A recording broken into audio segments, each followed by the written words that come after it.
So I'm already back. Okay, now I'm gonna talk to everybody and do some research. It will be a crew problem episode. So as you see, there is some section you can go in to upgrade your ship. The weapon upgrade is for weapon, obviously. There is some upgrade that you don't need to upgrade, like the sniper and pistol. They're already upgraded.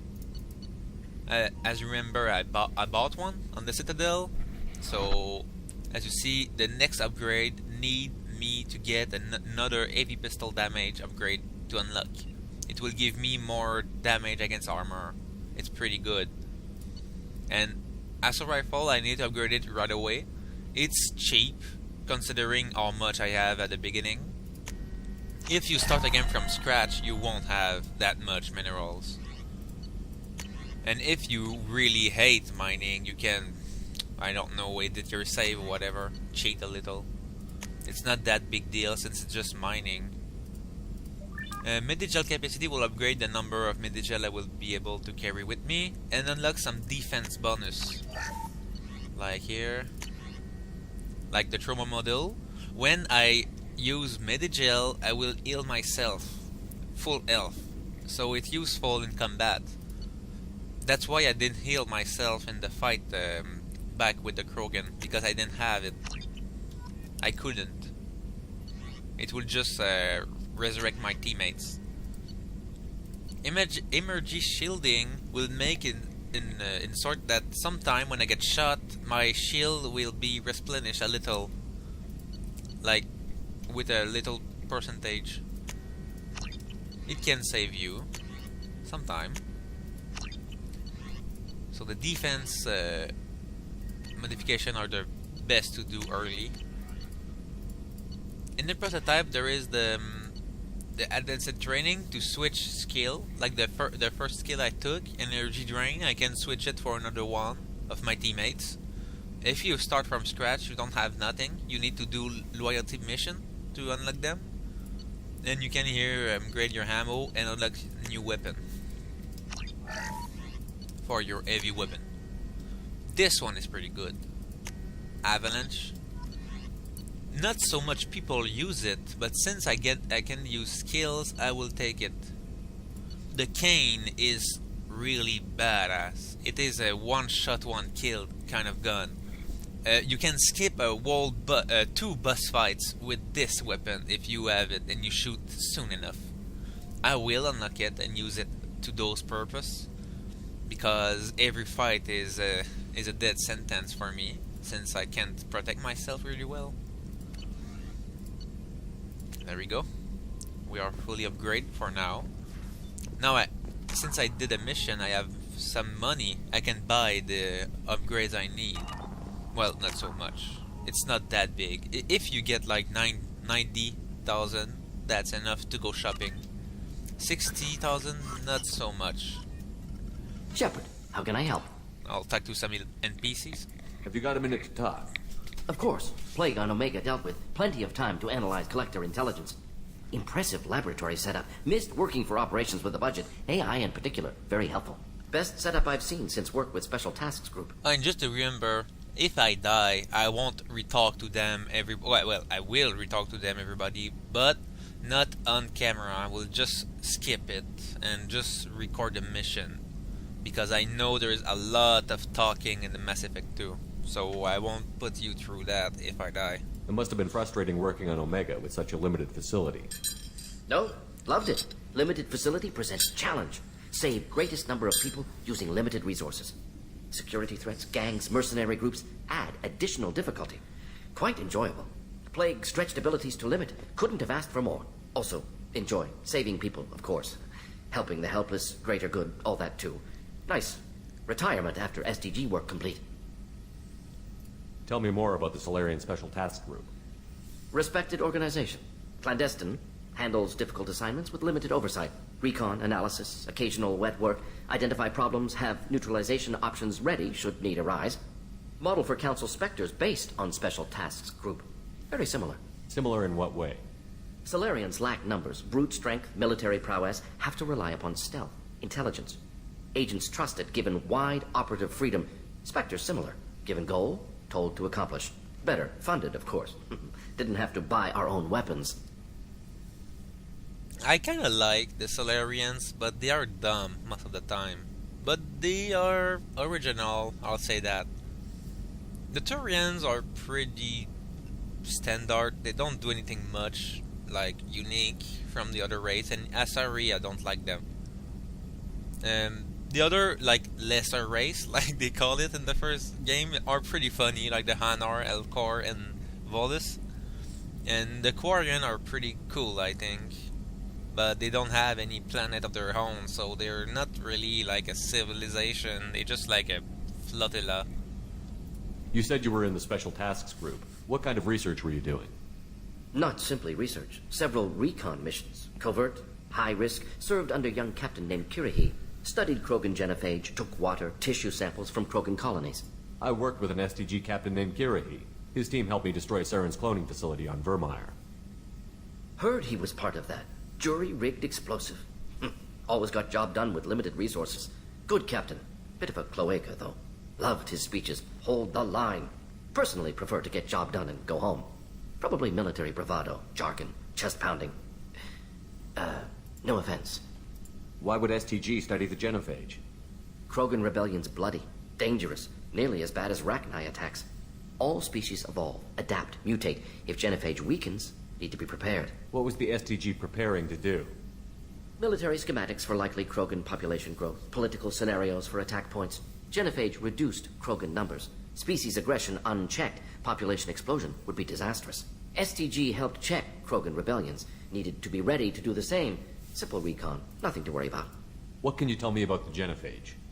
Bioweapon designed by Solarian science team, deployed by Turians against Krogans to end Krogan rebellions more than 1,000 years ago. Affects every cell of Krogan body.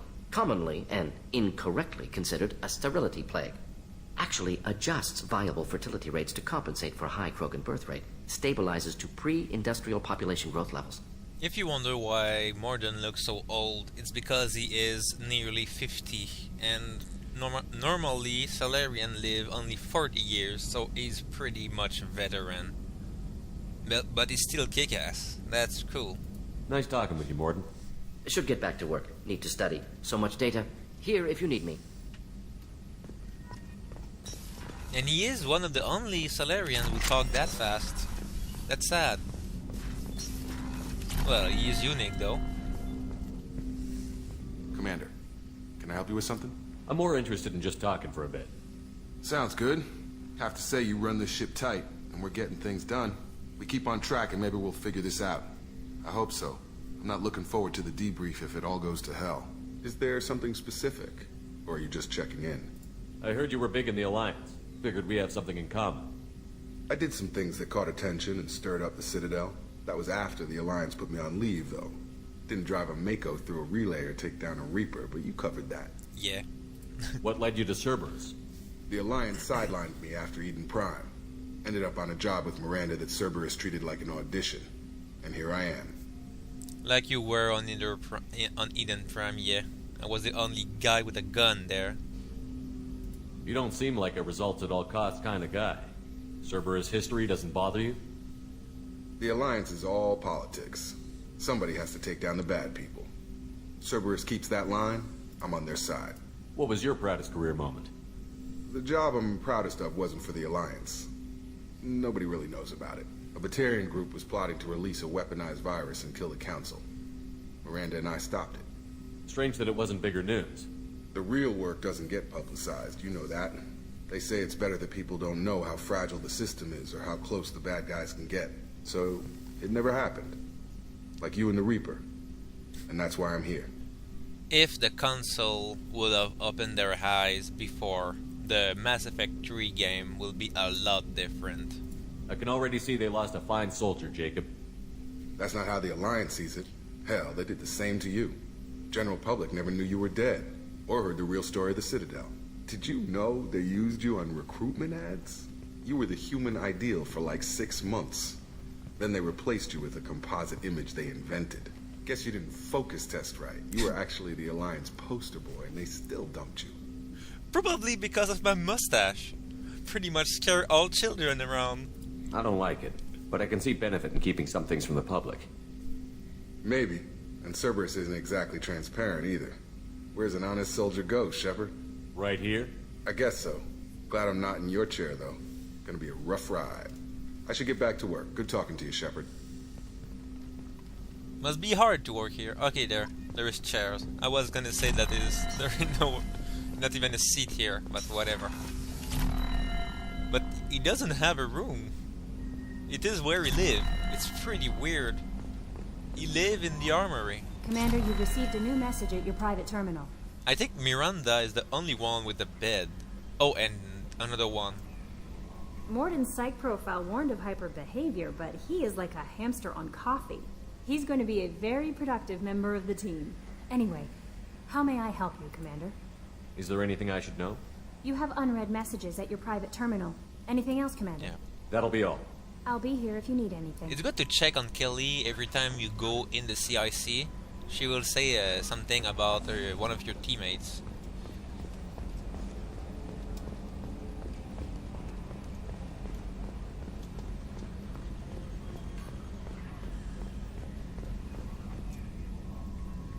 Commander, I assume everything is going well up here? we're just having an argument over personalization of my workspace. Cerberus regulations are clear, Mr. Moreau. Personalization does not include grease on my bridge cameras. It's just mad that all its footage of me looks like a dream sequence. That's it for now. See you, Commander. There is an Easter egg, well, many Easter eggs in fact, here. If you stand behind Joker for a certain amount of time, he will start to look at you, like this. And then he will talk and say something funny. But at the beginning, it's like boring thing, like, oh, reroute the power to Ever cell think we'd B. be working for the bad guys? Yeah, like this. You just said, like, do you think we work for the bad guys? Those little comments. But later on in the game, if you continue to trigger those dialogue, he will start to say something really funny.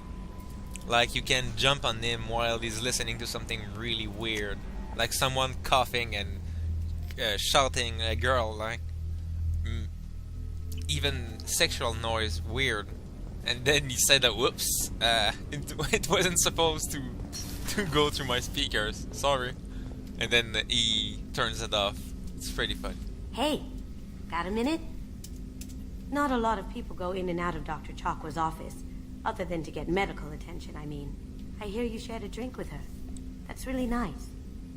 I imagine with all that's happened, old friends are becoming a luxury. Gabby and Ken would make a great couple. I just doubt they'll ever realize it. The Normandy runs so quietly. I'm not used to hearing my footsteps when I walk. Now it's time to trigger those things. The Red Rose. That used to be my calling card when I first started out. In place of whatever I took, I left a single red rose. It wasn't until I met Keiji that I realized how silly it was. He had a way of making you realize when you were just being sentimental.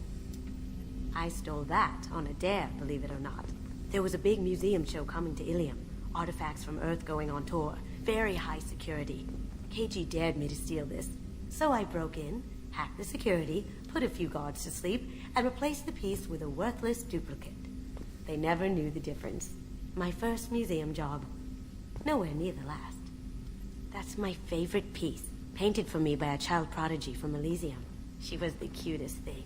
She was kidnapped by slavers who hoped to sell her on Omega. I wasn't about to let that happen. I set up an idea as a buyer's rep to get a special tour of the slaver's vessel. Once aboard, I freed the girl and smuggled her off the ship. She painted that for me on the way home. I'll never forget how it felt to watch her work. Don't laugh, I like those books. Romance novels, crime novels, the classics. There's something about the feel of actual paper in your hands, their musty smell. It's relaxing. Keiji used to find books for me while on the job. Some of these are more valuable than the objects he was hired to steal. Oh. That painting has a special place in my heart. An art collector hired me to steal it. When I got there, the painting was gone. On the way out, I saw it being hauled off by another thief. I chased him down, tackled him, and took the painting. That's how Keiji and I met. We never did turn it into our employers. There is Zaid too that we can go check after with the items, but he got many dialogue. I'll try to do them. So Commander, what can I do for you? You have a minute, Miranda? Of course. I'm just finishing an operation report. I'm impressed, Shepard. So far things have gone exceptionally well. As Cerberus operations go, this is one of the best I've been a part of. I'm glad you're enjoying it. Just remember who's in charge. I know exactly who's in charge. I report to him regularly. I'm here, we're both here, because he wants it that way. Cerberus gave you a second chance, Commander. Maybe you should do the same for us. Cerberus obviously has your loyalty. How did you get involved with them? I suppose you've earned the right to know. after one Do you mission, remember when I told you how I was genetically altered? Well, that wasn't my choice. My father created me. He's a very influential man and extremely controlling. He didn't want a daughter. He wanted a dynasty. I ran away as soon as I was old and brave enough. I went to Cerberus because I knew they could protect me. You seem capable of defending yourself. Why did you need Cerberus? My father invested a great deal in his dynasty. It wasn't a matter of just leaving. I knew he would continue to pursue his investments. I assume that Cerberus approved of your enhanced abilities? Of course. Cerberus fully endorses anything that advances the cause of humanity. Genetic alterations included. But unlike my father and his own selfish reasons, Cerberus and the elusive man believe in a greater good. They see the bigger picture, and I feel like I have a purpose here. I could tap her in the back, but I hate her, so I won't help her. Who exactly is your father? A businessman, but a very wealthy one. It's ironic, my father believed deeply in a human-positive agenda. He donated generously to Cerberus before I joined them. That's how I first heard about Cerberus, through my father's connections. Who exactly is your Whoops. father? A businessman. That's how I first heard He about switched, Cerberus, so- through my father's connections. You've told me a lot about your father. What happened to your mother? I never had one. Most of my genetic material is based on my father's tissue. His Y chromosome was altered with an amalgam of desired traits from various sources. How arrogant can you be? The man is completely egomaniacal. Just another reason I had to get away from him. Okay, so you're a guy with a girl's body. Nice. I'm out Thanks of for your here. time, Miranda. I'll talk to you later. Anytime, Commander. Bye, creepy bitch. Well, she's a she-male. That's good to know. I'll just go on my way and never see her again. Oh yeah, there is the Dr. Chuck was.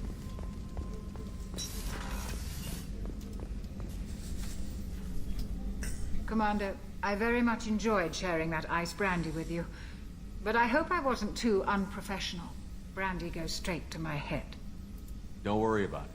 Well, promise me we'll share a bottle every year. The next one is on me. Oh, there was supposed to be another dialogue. I didn't took the good choice. Ah, too bad. Because she asked about your opinion if you say the other choice. It's not that a big deal. Just one line. But still. Yeah. Oh yeah, I'll show you. The thing with Gabby and Ken. I hear that Rupert is actually cooking some good meals lately. Yeah, right. That scunner couldn't serve a good haggis if his life depended on it. But all haggis tastes like ass anyway. Aye, but in the right hands, it can taste like mighty fine ass. That's one of the example that the crewmate can talk when you just come near them. After every mission, they will say something. Thinking about past missions. Got a minute? You might learn something. I was trying to remember how many Cerberus operatives I've killed. Lost track around 50. Guess your elusive man's big on forgiveness. Get a knife stuck in the right way, and you can pull that plate right off a Krogan's head. It's the best way to get a Krogan to talk. The threat of it drives them mad. I think the voice actor of Zaid passed away. Not so... like, not really... well... I don't know the word. Well, he passed away. So it's pretty sad. He was a good one. I should let you go. Talk more later, Shepard. Oh yeah, that's a model of the Paragon. Turian frigate. Hell of a ship. I led a mission to bring that thing down from the inside with just 5 men and whatever guns we could bring. No chance of success, but we did it. Everyone died but me. So I made out like a bandit. My first impossible mission as an independent contractor. There's been many since, but nothing so goddamn sweet as watching that Turian warship crash planet-side. Nice. This gun has many dialogue. I will do it last. Beauty, isn't it? Pried that off the Krogan warlord, Kazak. Used to run the blood pack out of It's Omega an about element. 17 years ago. Wasn't even a job. The guy just thought he'd hijack a freighter I was hitchhiking on. Big mistake. I goaded Kazak into one-on-one combat. Took out his legs, grabbed his gun, and killed every blood pack bastard in the room. That was the most beaten Krogan I've ever seen. Kept a helmet to remind me of that pained expression. And there is another.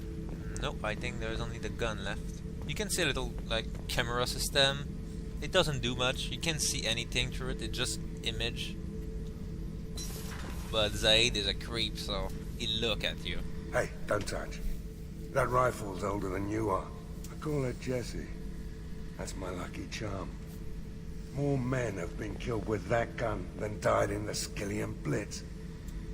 The day I laid her to rest was the saddest day of my life. I'd give up every weapon I own for one more mission with that shitty old rifle. I was down and out when I found that gun. Jessie was the first weapon I got my hands on. Took her everywhere. She didn't have much punch, but reliable as all hell. She'd already been through a lot by the time I got her. Still, I never had to re-sight her once. Damn good rifle. I remember Jessie's first kill. Turian arms dealer out of Omega. I ran through miles of filth and rust to hunt him down. When I finally cornered him, that gun was caked in 2 inches of the foulest sludge you can imagine. But Jessie wanted that Turian dead, so 2 shots, and he died right there. I killed my way across the terminus systems with that gun. Seemed like Jessie wanted to kill more than I did. Bloodthirsty old bitch. I owe half my reputation to that weapon right there. Anytime someone calls me ruthless, relentless, they're talking about that rifle. I don't take Jessie into battle anymore. Had to retire her about 5 years ago. I was hunting down this Batarian slaver. Forgot his name. Not important. Carved my way through 100 Batarian mooks. I don't remember ejecting a clip once. Jessie just kept firing. Reached the slaver and he got in my face, so I went to blow him away and nothing. The old bitch had finally jammed. So I smashed his face in with the butt of the gun and called in the job. After that, Jessie couldn't be fixed. Nothing anyone could do. Like she'd finally had enough blood and was ready to rest. Been resting ever since. Aw, that's sad. Poor Jessie. She killed so much people. Well, I think we talked to everybody. Yeah. I'll retalk to Kelly, because she will ask me about Zaid, I think. I bumped into Zaid recently. Quite the character. Given how much violence and destruction that man's seen, he's surprisingly well adjusted. Still, I wouldn't want to be alone with him. Anyway, how may I help you, Commander? There we go. That'll be all. I'll be here if you need anything. So now I'll just quit here and start another mission. Good day.